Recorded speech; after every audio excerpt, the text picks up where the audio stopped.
your degree of Doctor of Letters, honoris causa.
Congratulations, Your Royal Majesty. At this point, we would listen to the acceptance speech by His Royal Majesty OTUMFUO, Dr. Osei Tutu II.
Wasaji fogu nyagwasyo krasantina je kasangen. Wasaji fogu nyagwasyo krasantina je kasangen. Kotokwanyini kase krabianyine kasangen. Kotokwanyini kase krabianyine kasangen. Mema krabia irifia ngomane kotokungen. Mema krabia irifia ngomane kotokungen. Asante chantro chmo champon nufringen. Asante chantro chmo champon nufringen. Asante sesebo sumandite. Asante sesebo sumandite. Krabia santina je kasangen. Krabia santina je kasangen. Setutwe memo dinyo visio. Setutwe memo dinyo visio. Why nebenya sejuso supayini ya kraba kuma sika pobano. Why nebenya sejuso supayini ya kraba kuma sika pobano. Obinya sebia nko bebi. Obinya sebia nko bebi. Amen wa tedi feba dem lefe kasangen. Amen wa tedi feba dem lefe kasangen. Chelewani tofu mojo nungen. Chelewani tofu mojo nungen. Odafro dadi ochmo champo nufringen. Odafro dadi ochmo champo nufringen. Osoni krobyo sumenditien. Osoni krobyo sumenditien. Jakwa jale na dia sedingen.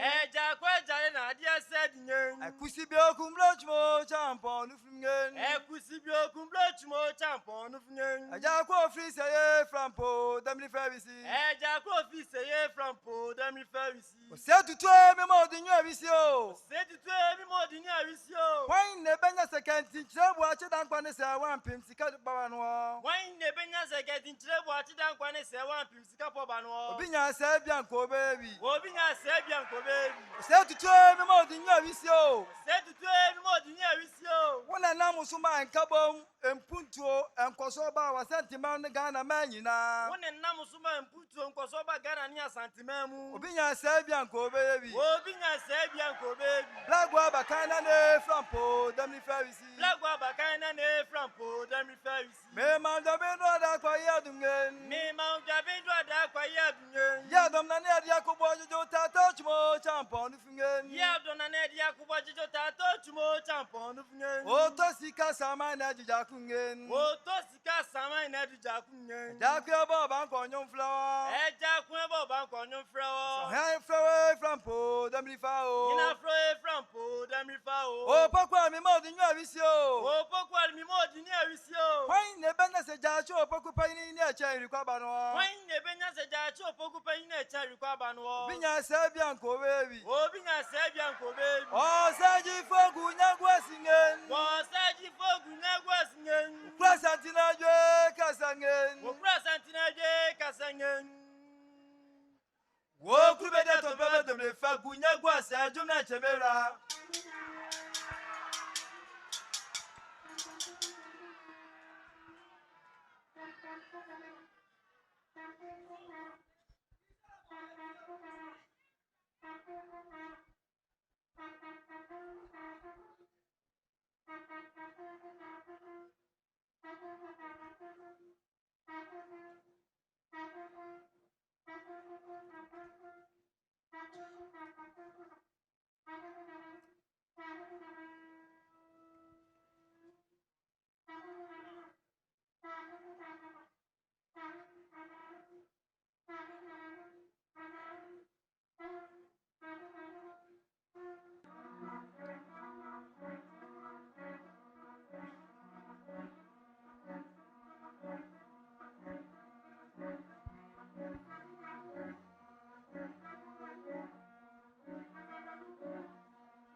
Yeah, one my dad, boy, baby, Tabody, more jump on the finger. Oh, baby, could never die, January.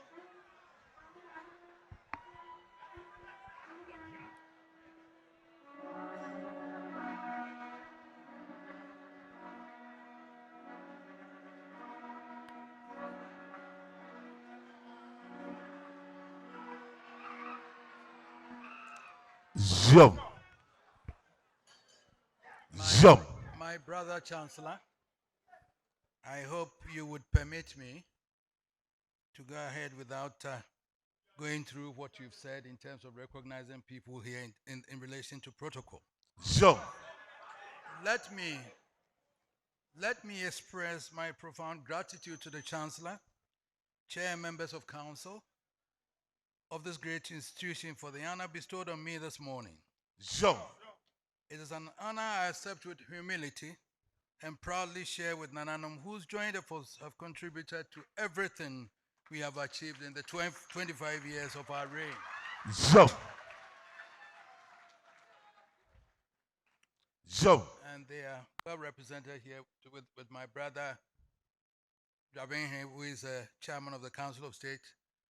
They've all been very supportive of me within the last 25 years. Nanama Pohima is signaling me and everything, I know. Zoom. The establishment of one institution may not count very much in the scheme of national development, but I will suggest that one of the many visionary acts of our first president, Dr. Kwame Nkrumah, was a decision to establish a university focused on education with the task of producing the quality manpower needed for the education of the people of Ghana. Zoom. And there could not be a better place to have the honor of hosting such a university than the city of Cape Coast. Zoom. Sabarima, your city is where the light of higher education in this nation was lit, inspiring a thirst for knowledge and drawing thousands from every corner of the land to drink from its fountain of knowledge. Zoom. We owe it to the churches for their initiative in establishing and laying the foundations of secondary education on a grand scale. Zoom. From Infantsipim and Wesley Girls School to Adesado College, Holy Child and St. Augustine's, the Methodist Church, the Catholic Church and the Anglican Church led the way in providing the best in education and in conditions of gender equality long before the value of inclusivity gained universal acceptance. Zoom. This university, on whom we have to depend for the training of our teachers, stands as a crowning jewel of a city of enlightenment, from whose commanding hills and sandy beaches millions of the best brains in our land have been molded, have grown the best talents who have kept the administration of our nation. Zoom. This university began life in 1962 as the University College of Education, in a special relationship with the University of Ghana, Legon, with a prime mandate of producing graduate teachers to meet the manpower needs of the Ghana Education Service. Jump. It seems unbelievable today to recall that its total enrollment as at that time was 155 students, split between two departments, the Department of Science and the Arts. And the whole concept was deemed controversial in some circles. However, it survived the political upheavals of the period, and in 1971, it attained the status of a fully fledged university with the right to grant its own degrees. Jump. The mandate of the university was expanded beyond the needs of education, and today it is a burgeoning community of over 75,000 students from all disciplines. Jump. The founding fathers and their pioneering administrators have every reason to be proud of what they have bequeathed to the nation. And long may we continue to herald the achievements of this university. But even as we exalt these achievements and honor those whose hard work has made it possible, we cannot but pause and reflect on the fate and fortunes of the single subject for which this university was created, and I speak of education. Jump. It remains quite problematic to me that 60 years down the line, we are still grappling with the same challenges that informed the decision to establish this university in the first place. Jump. Some historical background may be appropriate here.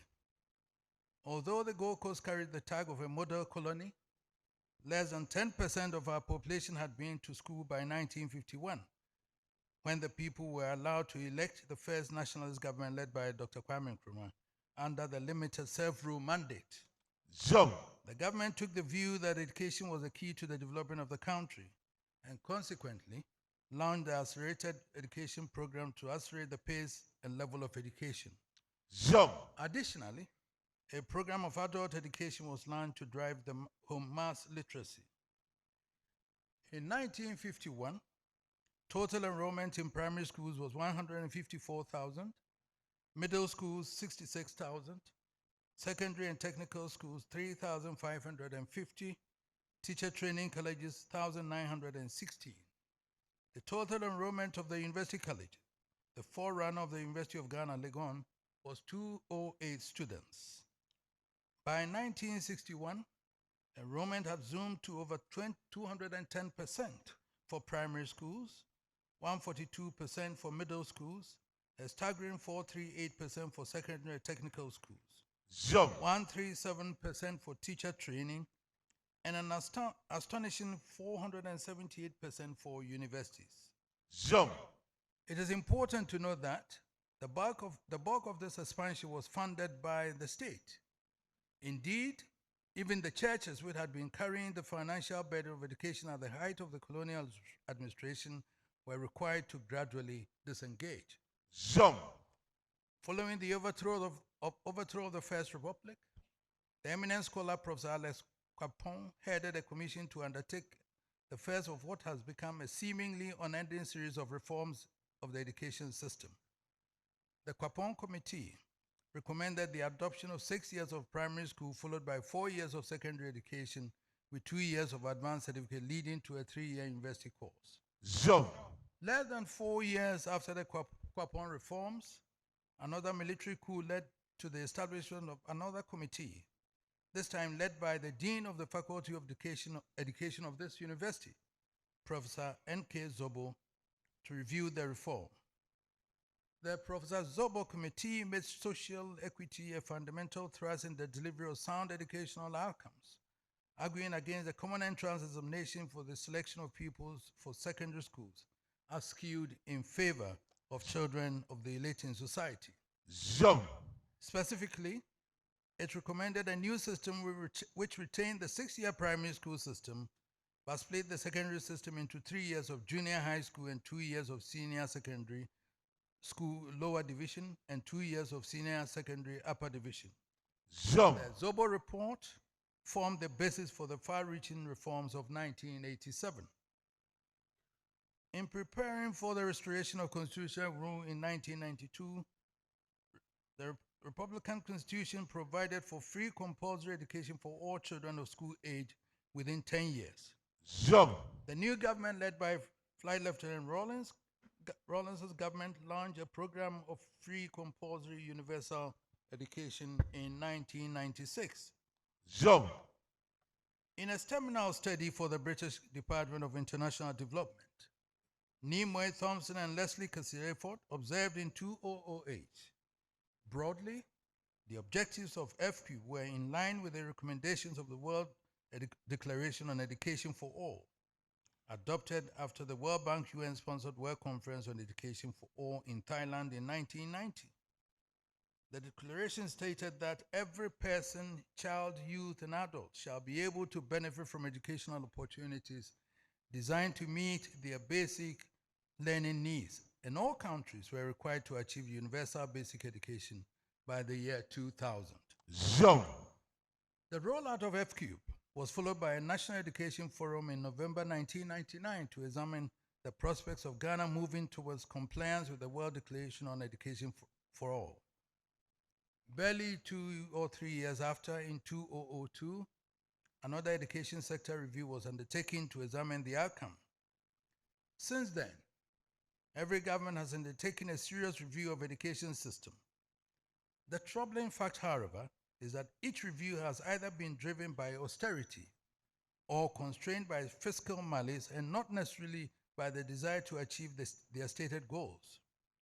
So we've had to live constantly with the contradiction between governments holding education as a high priority only for education to become the first casualty of any fiscal downturn. Zoom. Against such background, the mixed response to the recent free senior high school scheme has not been a surprise. Zoom. The Minister of Education here will want to do more, but he doesn't have adequate funds to do what he wants to do. Zoom. There's no doubt that the free senior high school program is the most audacious piece of social intervention in our Fourth Republic. The pre-independence program for free education covered primary education and later the university.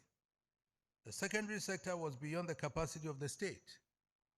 None of the reforms since had dared move the dial through that space. The decision to take the plunge, therefore, had to be truly ambitious, and it is no wonder it has kept education at the top of national discourse. Zoom. There is undoubted merit in the government to compete in the global economy of today. Then they should be entitled to the same level of basic education as children in other climates. Since basic education elsewhere encompasses secondary or high schools, it's only fair that we also upgrade our basic education. In that sense, therefore, offering free senior high school is doing no more than meeting the obligation to provide the basic education for all. Zoom. It is not only in Ghana that this becomes relevant. In a background paper prepared for the International Commission on Financing Global Education Opportunity, Shakira Mustafa and Phillips Crowns noted with reference to primary schools products. The completion of primary school is no guarantee that children have acquired basic academic skills. Zoom. Surveys in a number of low-income countries document that many adults who have received some schooling 5 or 6 years or less are functionally illiterate or enumerate. Zoom. That is an experience Ghana identifies with, and it buttresses the case for upscaling basic education. Zoom. But this cannot be that simple. It only underscores the enormity of the challenge associated with the changing dynamics of education and nation building in our times. Zoom. Ghanaians accept education as a basic right of every child.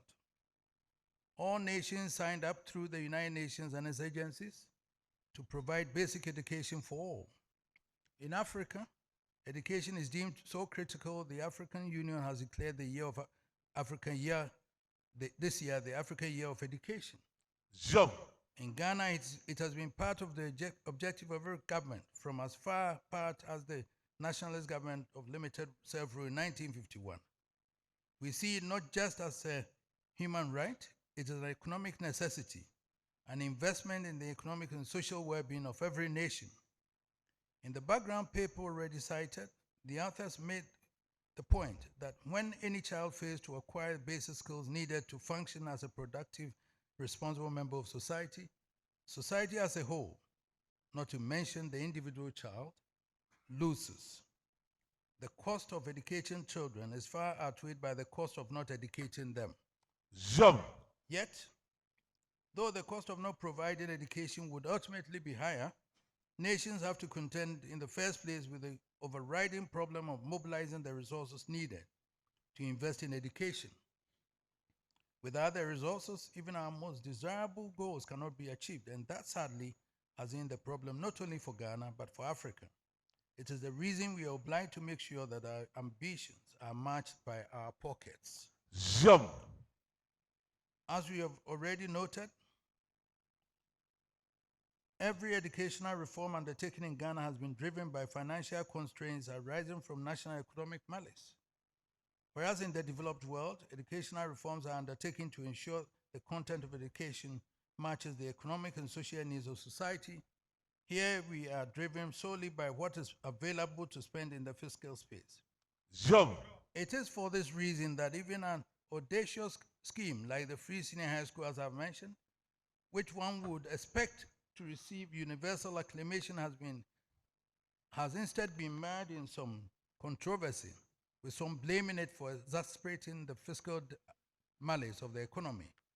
And yet, even with that program, Ghana has yet to reach the universal benchmark for national spending on education as a percentage of gross domestic product. Jump. In the latest UNESCO World Education Finance Watch Report of 2024, the scorecard, which monitors progress towards achieving the universal benchmark for spending on education, showed that overall, only the high-income countries are more likely to be classified as either having achieved or having a high probability of 75% of achieving the 2025 benchmark for spending on education. Jump. The good news for us, however, is that Ghana is one of the only 15 developing countries confirmed as being on track to reach the benchmark in 2025. Jump. In effect, assuming the current program continues, we should meet the universal benchmark for spending on education to GDP. That certainly should be welcome. But if the focus is on the rebalancing of resources, the effect may well stir up more heat than light. Jump. Every dramatic increase in enrollment affects the physical resources and infrastructure of schools, affects learning materials, and above all, requires a corresponding increase in the number of qualified teachers. Beyond these, as we have experienced more than once in the past 2 decades, every expansion at the secondary level has a huge impact on the tertiary sector, and yet at no time have we seen an attempt to coordinate the implementation of any secondary sector reform with the universities. When at a stroke, enrollment in senior high schools are doubled, the universities have to brace themselves for an inevitable surge in demand for undergraduate studies with no prior consideration for its effect on fiscal resources. Our universities are already bursting at the seams, with rising student population virtually overwhelming fiscal resources and infrastructure. Jump. It should be obvious that important as the senior high school may be, focus on it should not lead to a misalignment of resources, nor should it become the focus of all attention in national discourse. Rather, we should recognize the necessity to look at the challenge of education in its totality. First, we may do well to re-examine the structure of the education system from primary to secondary to tertiary education. Is the separation between junior and senior high school working? What has become of the products of junior high school who are unable to proceed to senior high school? How functional have the vocational institute become? How relevant have they been in the job market? Is the system providing for the critical middle level needs as we expected the polytechnic and technical universities to provide? Jump. Secondly, we need another look critically at the financing of education. What resources are available and how they are allocated to the various levels to ensure equity. This is at the root of all the discourse. Education is an expensive investment. The expenditure on buildings alone is huge, but buildings alone do not provide education. Zoom. Learning and teaching materials must be available. In the 21st century, there should be no school without computers, without the means to provide the basic ICT skills. And we should ensure our teachers are reasonably remunerated for the critical service they provide. Zoom. Zoom. Thirdly, we need to reappraise the content of education from pre-tertiary to tertiary to see how far they go to meet the needs of the economy and society in this fast-changing world. Zoom. There are many areas of the system crying for updating and many anomalies requiring correction. The ongoing prioritizing of STEM education is a step in the right direction, but it is necessary to caution about the risk of restricting it to an elite class and leaving the broader system with no knowledge of these critical skills. Zoom. For the sake of equity, we should ensure equal opportunities for all to acquire these vital skills in their education journey. Zoom. Education must lead the nation's response to the incredible challenges of climate change.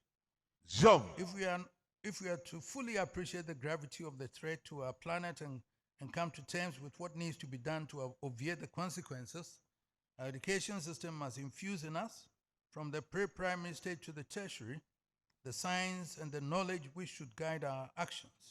It is the only way we are going to make it possible for our communities to appreciate the necessity to protect our forests and our river bodies and restore the respect which our forefathers had for their environment. Zoom. We need to reflect seriously on how we refocus education to guide us towards a sustainable world. Zoom. I'm sure this audience will share the need for considerable reappraisals at the tertiary level to ensure our universities are fully aligned to the needs of society. It is right for the nation that we seek to maintain high standards in our universities, but it will be astonishing to demand higher entry requirements for some courses than the renowned Ivy League and Oxbridge universities in the United States and Europe. Zoom. I find it incomprehensible that we have deliberately capped the number of students our universities should admit for medicine and law, even though we have a huge vacancy of doctors and a burgeoning number of students who have met all the qualifying standards.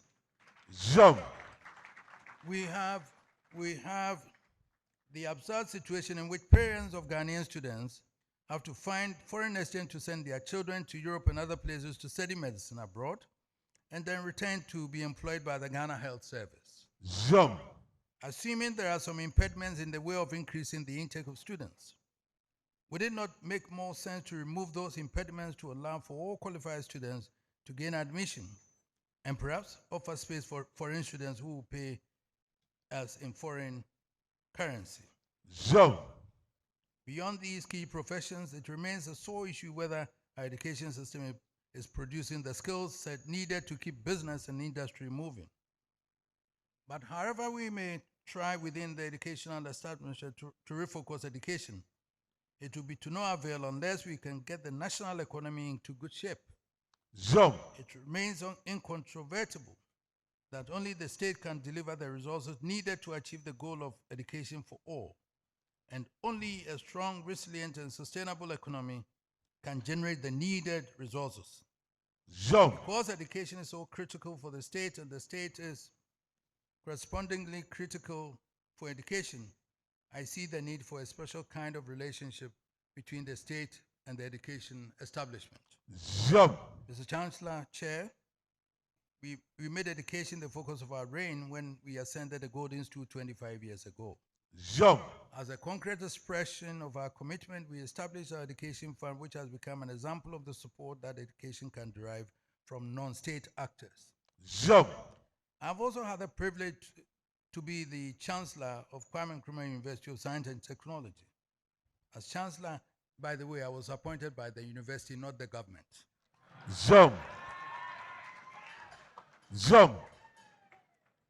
As Chancellor, I've had the task of lending support to the university establishment as it struggles to obtain the resources they need in pursuit of their goals, while through the Education Fund, we have tried to demonstrate what non-state actors within the community can do to generate resources to support education. Zoom. Combining the role of both the mobilizer and consumer of educational resources has given me a perspective from which to ponder some troubling questions. Jump. Is education delivering the goals and objectives for Ghana? Has education delivered the intended outcomes? Has education justified the sacrifices it has demanded of the people?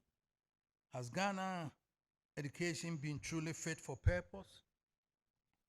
If these questions come as a shock to the nation, and probably more so to this audience, it can only be because we have avoided the need for continuous critical evaluation of the outcome of our investments, not only in education but in several other spheres.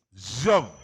Regardless of the lapses and shortfalls, it is incontrovertible that as a nation, Ghana has invested enormous resources in education. The explosion in tertiary education has produced a multitude of highly educated men and women with the skills set to manage and direct the affairs of the nation. Jump. In every sector of our society, our affairs are in the hands of actors who are not just educated but highly qualified. Jump. Our political class, at both executive and the legislative levels, with responsibility for policy formulation and direction, is led and dominated by men and women who are highly educated.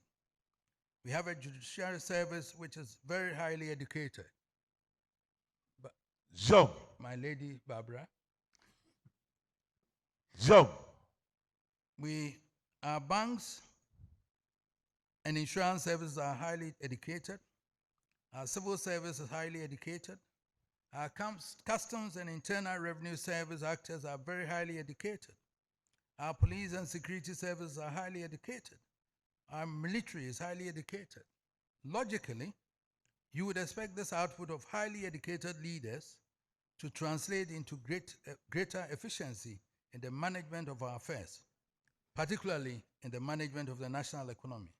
Jump. So when I hear the endless lamentations about our economy is in distress, when I see our legislature in gridlock, unable to agree on issues of national interest, when I'm told about the decline in public confidence in law enforcement, I can't help asking myself, is that what education can deliver for all our investment and all our sacrifices? Jump. Jump. We should not forget that financing education has required enormous sacrifices. Through the worst of economic circumstances, the state has been obliged to devote a considerable percentage of our tax revenue to education. Jump. Ironically, the bulk of this revenue will come from farmers, some of whom are the least educated and probably the poorer section of society. So we have the incongruous situation of the poor financing the education of the rich. Jump. Finally, we have the personal sacrifices parents make in the education of their wards. Jump. All these sacrifices are justified as investments in the future well-being of the wards and society as a whole. Jump. But if the outcome of education is to produce an army of skilled and able young men and women who cannot find jobs to aptly apply their acquired skills, and if continually we are confronted with questions about competency in the management of our resources, Jump. how can we respond to anyone who questions the ultimate value we place in education? Jump. By raising the question, we do not seek to cast doubt on the value of education per se.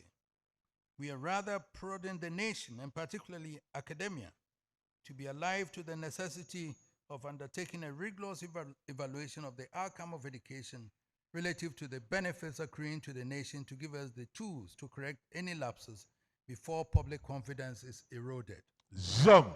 In fact, the situation we face reinforces the need for a special relationship between academia and the state. Jump.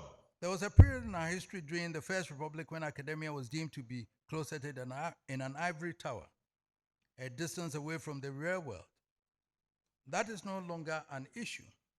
You are as integrated into society and in tune with its pulse as it is possible to be. Jump. You are the teachers who are preparing and mentoring the men and women who are taking control of our lives as political leaders, judges, economists, bankers, mandarins, diplomats, military and police officers. As teachers, you are like parents who should have a lifetime interest in the performance of your students. Jump.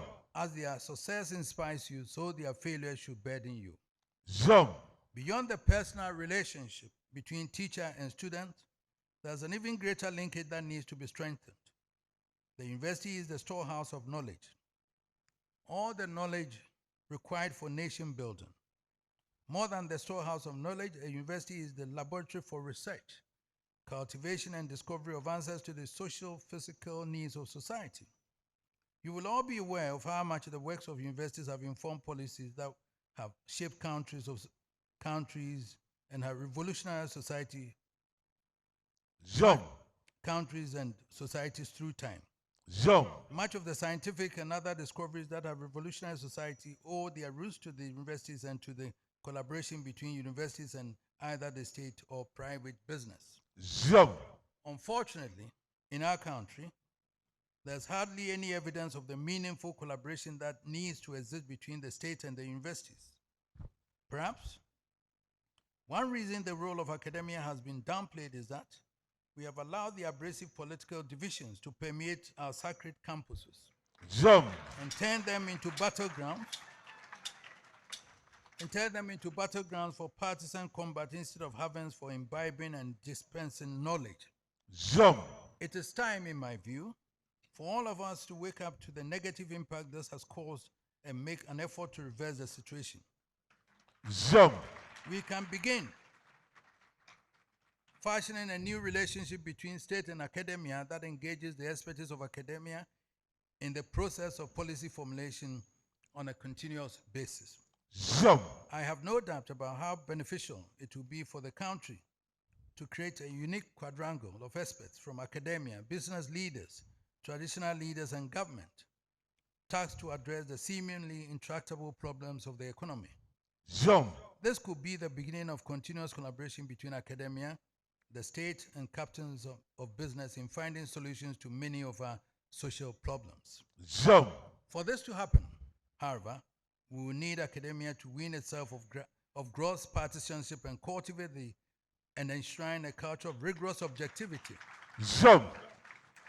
This should allow the universities, as a collective responsibility, to establish the right mechanism for rigorous continuous evaluation of the performance of national institutions and help inject some efficiency into the system. Zoom. It should help us inspire a new era in which the achievement of measurable national goals take precedence over the pursuit of personal gains, Zoom. with an environment in which the state can reach out across party boundaries to draw on the patriotic service of its experts without attracting unwelcome labels. Zoom. The good thing is that there's more than a silver lining ahead. Ghana remains one country in whom nobody can afford to lose confidence. Zoom. Given the combined human and natural resources at our disposal and the heritage from which we have grown, we will only fail if we want to. And I don't believe there's any Ghanaian who contemplates failure anytime. Let's hope then that we will not give in to any doctrine of despair, but rise with the challenge to herald a new era for Ghana. Zoom. Thank you, UCC, for the honor, and let's forge ever forward to glorious future. Thank you very Zoom. much. Zoom.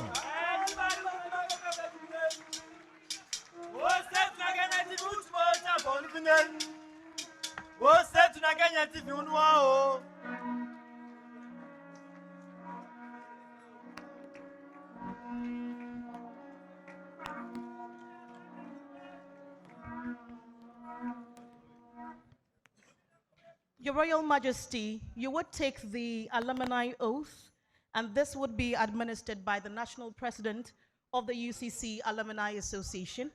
I'll call on Mr. Sam Akotodanso to do as the Yanis, whilst His Royal Majesty takes the alumni oath.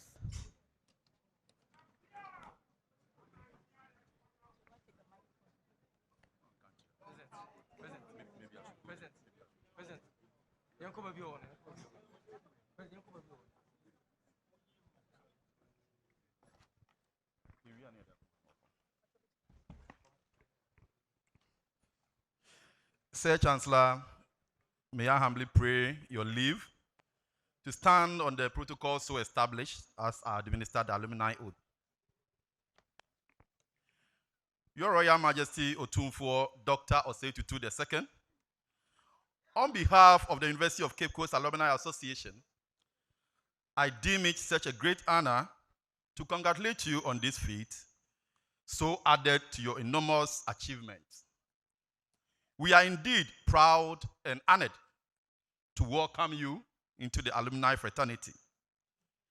Your Royal Majesty, today you have become an alumnus of not just any university, but the #1 university in Ghana, the #1 in West Africa, and the #7 in the whole of Africa. You have every right to pride yourself in this. I know our friends from KNUST and others will not be happy, but it is what it is. UCC is the #1. Your Royal Majesty, you have also become an alumnus in a very good time, because next month, the Alumni Association is planning to launch the UCC Alumni Scholarship Scheme for Student Support. Initially, our target was 2 million cedis, but today we have changed our mind. Our new target is 3 million cedis. Your Royal Majesty, that goes to say that the extra 1 million is solely yours. If you have your checkbook here, you can write it, or we come to Menchia. We'll talk about that. Please, let's take the alumni oath, Your Royal Majesty. So when I say I, you mention your name, then we take it from there.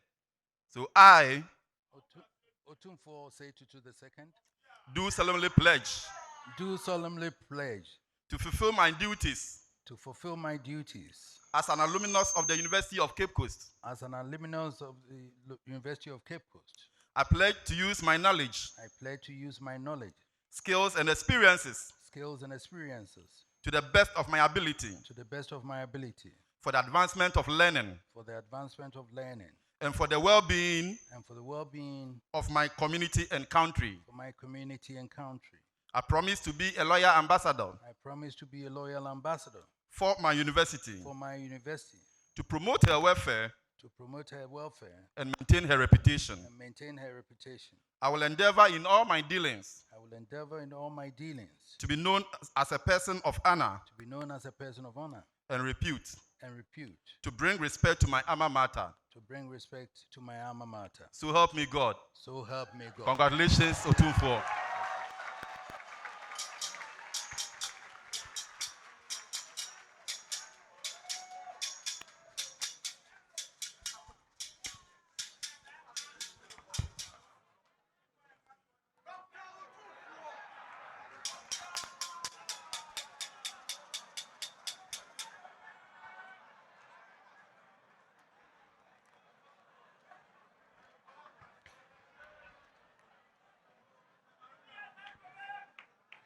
Your Royal Majesty, respectfully, before you take your seat, the Asante Kroyekwo, which has residents who are Ashantis in Cape Coast and here at the University of Cape Coast, have a presentation to make.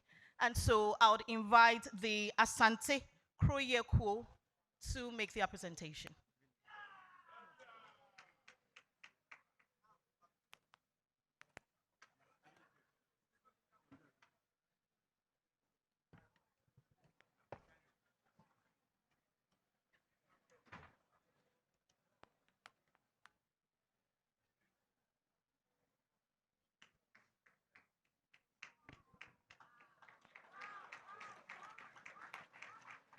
And that is a presentation, a portrait of His Royal Majesty OTUMFUO Dr. Osei Tutu II by the Asante Kroyekwo of Cape Coast and the University of Cape Coast.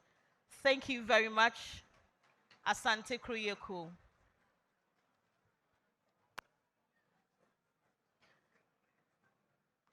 Thank you very much, Your Royal Majesty. At this time, the Department of Music will treat us to a cultural display. Let's welcome them with a round of applause.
Thank you very much, Department of Music. Thank you very much. Another round of applause for the Department of Music. Ladies and gentlemen, we'll take a goodwill message from our Honorable Minister of Education. Help me welcome Dr. Yao Osei-Edichim. Thank you. Sir Chancellor, Chairman of Council, Sabarima Dr. Kwesiata II, Vice Chancellor, Members of Parliament, Minister for Roads and Highways, faculty members, management staff of the university, students, traditional leaders, our friends from the media. It's a great honor to give a goodwill message on this occasion. We have received a thought-provoking speech from the king. So, you know, he said that there has been too many reforms in education, but his speech is a basis for another reform. So many questions were posed, and I was taking notes. OTUMFUO, your insights into education and what you have offered us today should be published. And I recommend that every graduate student of education must read this piece.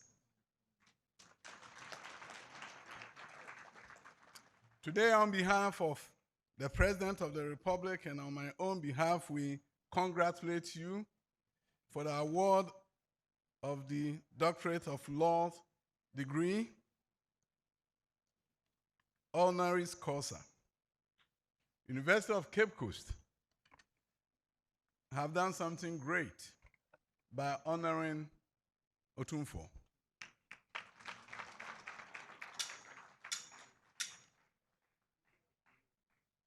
Sir Chancellor, your university's record is there for the world to see. I went to KNUST, so I get this all the time. When I go to Legon, they will say we are the premier university. And I told Legon the last time that I can't argue with them because my boss went to Legon, and Nana Dan Kokufadu went to Legon, so I can't quibble with that. Then when I come to Cape Coast and I hear the topmost university in Africa, how can educationists question an education institution being the best in the world? I can't question that. You have done so much for the world, done so much for Ghana. We celebrate you every day.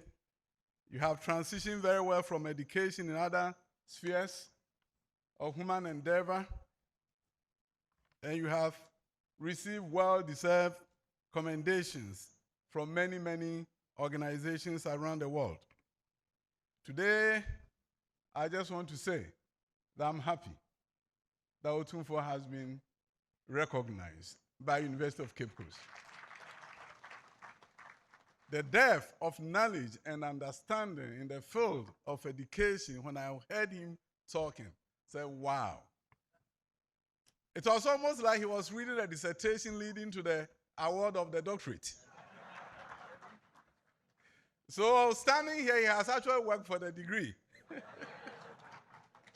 The research that went into the speech and how well he delivered it. OTUMFUO, I'll probably recommend that you need another doctorate degree. And I just want to finally say that for all of those who have gathered here, you've gathered here to celebrate a great leader. And we are proud of the work that he has done for Asante, for Ghana, and for the world. So, OTUMFUO, today is your day. So I will be a man of few words. I will end here by saying congratulations.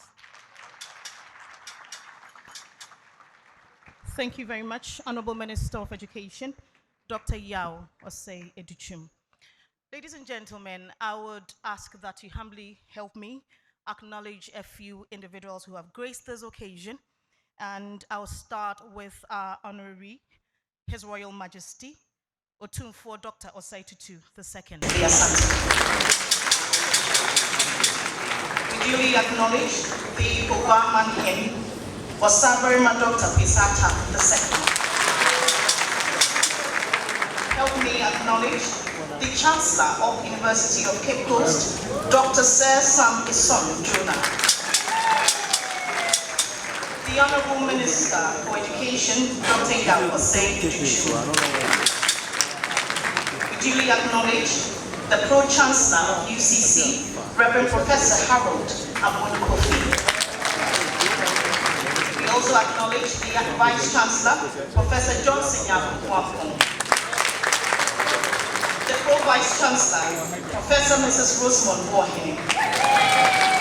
The Acting Registrar of UCC, Mr. Ebenezer Agri. We also acknowledge the Chairman of the Council of State, Dasibre Otosribo II. Help me acknowledge the Queen Mother of Owaman, Nana Ekwabochi VI. We also acknowledge Nana Professor Ohniba Bwachi Eje OTUMFUO Hiahene. We are also acknowledging the High Commissioner of India to Ghana, His Excellency Manish Gupta. Help me acknowledge the Honorable Minister of Roads and Highways, Mr. Francis Asenso-Bwachi.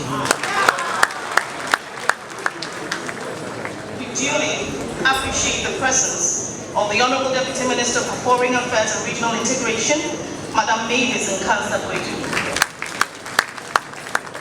We acknowledge the Honorable Member of Parliament for Cape Coast North Constituency, Dr. Pamela Mita.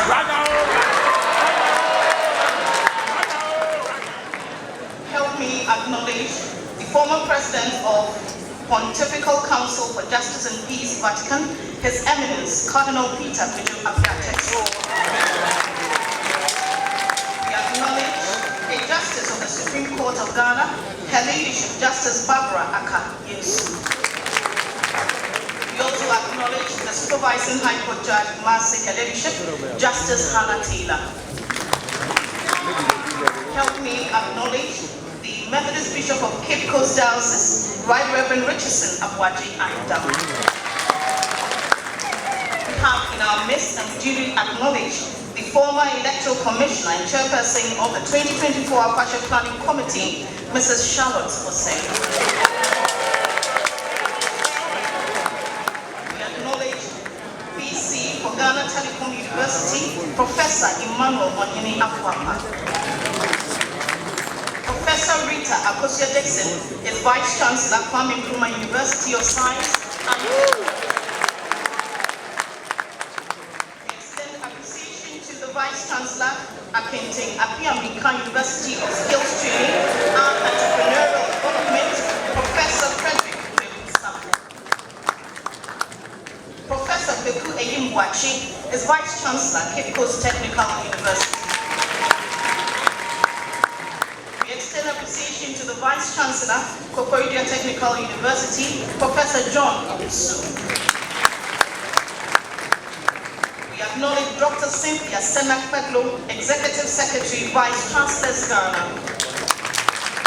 Dr. Moses McLean Amori is Registrar for the Takoradi Technical University. Mr. Michael Owusu Amoapon is Chief Director, Central Regional Coordinating Council. Managing Director, Prudential Bank, Mr. Bernard Jibi. The Central Regional Managing Director for GCB, Mr. Anthony Sowa. Duly acknowledge Mr. Kofi Koproko, Rep of the Managing Director for Zenith Bank. We also acknowledge the following council members: Professor Eric Anani, Convocation Rep, Professorial. Most Reverend Titus Awachiprat. We acknowledge DCOP Patrick Edusei Sapon, retired. Let's acknowledge Dr. Jerry Okokwansa, UTAC President. Ojosiabi is SRC President. Mr. Mohammed Ponson is Charles Brett. Mr. Robert Impini Nanko is Grassak President. Mr. Samuel Dansuakoto is the President of the UCC Alumni Association. And Mr. Benjamin Frank Hagan is a table rep. We duly extend acknowledgement to former Vice Chancellors, Pro-Vice Chancellors, and Registrars. I'll begin with Reverend Professor Emmanuel Addo-Obey, he's a former Vice Chancellor. Professor Joseph Gatiampia is a former Vice Chancellor, UCC. Professor George K.T. Godro is a former Pro-Vice Chancellor, UCC. Professor Dora Francisca Edubuando is a former Pro-Vice Chancellor, UCC. Duly acknowledge Mr. Jeff Tay Emmanuel Binyame, he is the immediate Professor John Lelsimbwa is a former Pro-Vice Chancellor, UCC. We also acknowledge former Vice Chancellor, Cape Coast Technical University, Right Reverend Professor J.G. Owusu-Sechere. Professor Moses Jojo Egan is the College of Agriculture and Natural Sciences Provost. Let's acknowledge him, please. We also acknowledge the Provost of the College of Humanities and Legal Studies, Professor Kwame Osei-Kwate. We also acknowledge the Provost of the College of Health and Allied Sciences, Professor Martins Iko. We also acknowledge the Provost of the College of Distance Education, Professor Anochi Mohammed. Aimed at industrializing the local economy, creating jobs, and fostering wealth within the region. This plan serves, I'm pleased to say, as a model for sustainable development across the country.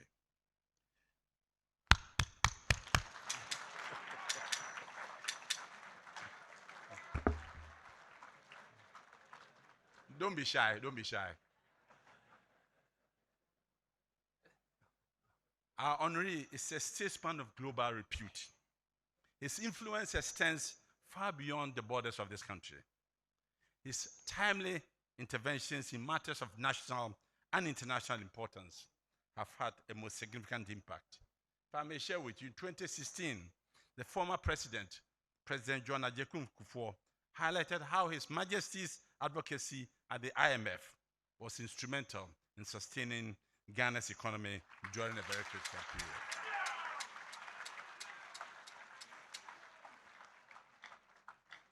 Such actions highlight his stature as a global statesman whose counsel is sought and on the world stage.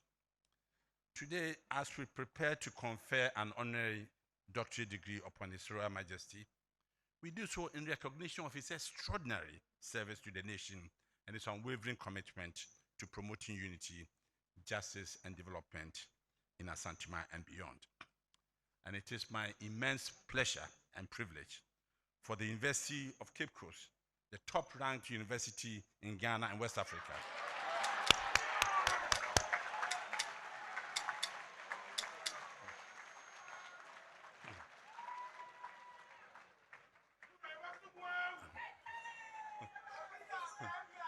okay, that means I should repeat. The top-ranked university in Ghana, to be associated with such an illustrious figure. Before I invoke the powers that have been vested in me, I want to acknowledge the presence here of my dear wife, Lady Jane. And now that I've settled my domestic dispute, let me just go on. By the powers vested in me as the Chancellor of this university, I hereby constitute the Assembly into a special congregation for the purpose of conferring the degree of Doctor of Letters, Honorary Consult, on His Royal Majesty. Thank you.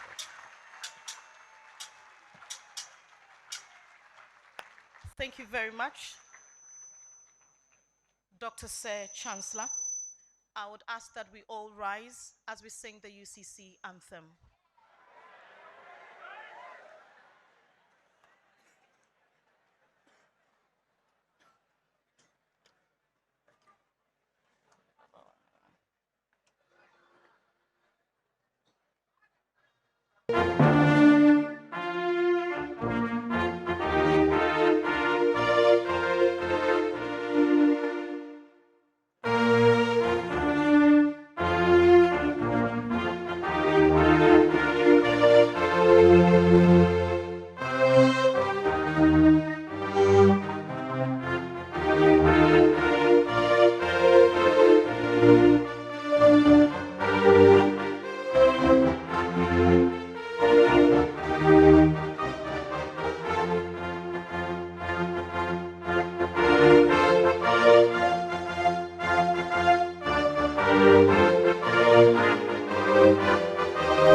Thank you very much. Kindly take your seats.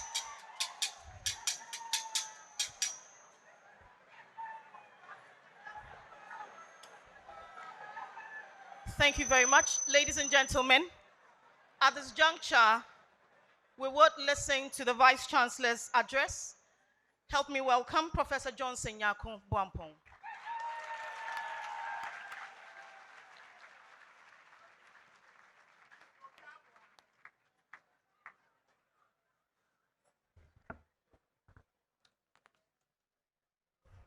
Thank you. Respected Dr. Sam Jonah, Chancellor of the University of Cape Coast, His Royal Majesty OTUMFUO Osei-Tutu II, the Asantehene, Osabrama Dr. Kwesi Atta II, Omanhin of Ogwa Traditional Area, Dasebre Otuosewo, Chairman of Council of State, Professor Harold Stewart Amonukofi, Chairman of Council, Ministers of State and Ministers of the Gospel, members of Diplomatic Corps, members of the University of Cape Coast Governing Council, Nana Kwekwenu, the third Manrohin of Ogwa Traditional Area.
Mas a ver cinco.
Because you're not going to my Sante.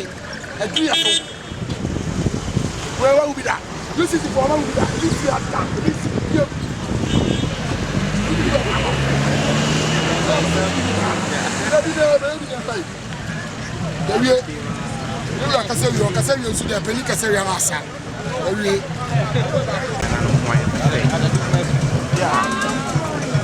Yeah.